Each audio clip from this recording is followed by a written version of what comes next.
Hi friends, welcome to FH kitchen. ఈరోజు మనం తయారు చేసుకోబోయే రెసిపీ ఈ పప్పు ధాన్యాలతో తాలింపు అండి. దీనికి కావాల్సిన పదార్థాలు, దీన్ని ఎలా తయారు చేసుకోవాలో తెలుసుకుందాం. దీనికోసము ఉల్లిపాయ ముక్కలు, కరివేపాకు, అలసందలు, బఠానీలు, శనగలు, మొలకెత్తిన పెసుళ్ళండి.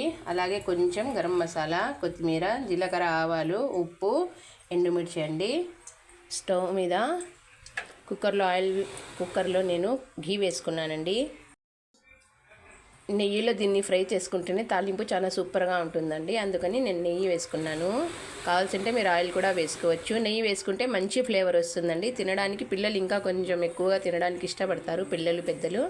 అందుకని నేను నెయ్యి వేసుకున్నానండి, మంచి టేస్ట్ కోసము. నెయ్యి బాగా వేడైందండి. ఇందులోకి జీలకర్ర, ఆవాలు వేసుకుందాము. అలానే ఎండుమిర్చి, ఉల్లిపాయ ముక్కలు, కరివేపాకు, కొద్దిగా ఉప్పు కూడా వేసేసుకుందామండి.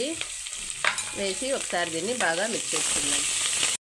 ఇప్పుడు ఇందులోకి మనము ముందుగా నానబెట్టుకున్న శనగలు, బఠానీ, అలసందలు, అలానే పెసులు కూడా వేసి ఒకసారి బాగా మిక్స్ చేసుకుందామండి. వాటర్ అయితే అస్సలు వేయకూడదండి, ఎందుకంటే మనకి ఇది తాలింపు కాబట్టి వాటర్ వేయకూడదు. ఇప్పుడు స్టవ్ని లో ఫ్లేమ్లో పెట్టేసుకుందామండి. చూడండి, ఇప్పుడు వీటిని మూత పెట్టేసి లో ఫ్లేమ్లో ఒక 15 నిమిషాలు పెట్టేసుకుందామండి. ఇలా విజిల్ పెట్టేసి ఇప్పుడు స్టవ్ని అయితే మనము లో ఫ్లేమ్లో పెట్టేసుకుందామండి. ఒక 15 నిమిషాల వరకు దీన్ని ముట్టుకోకుండా ఇలాగే పెట్టేద్దాం.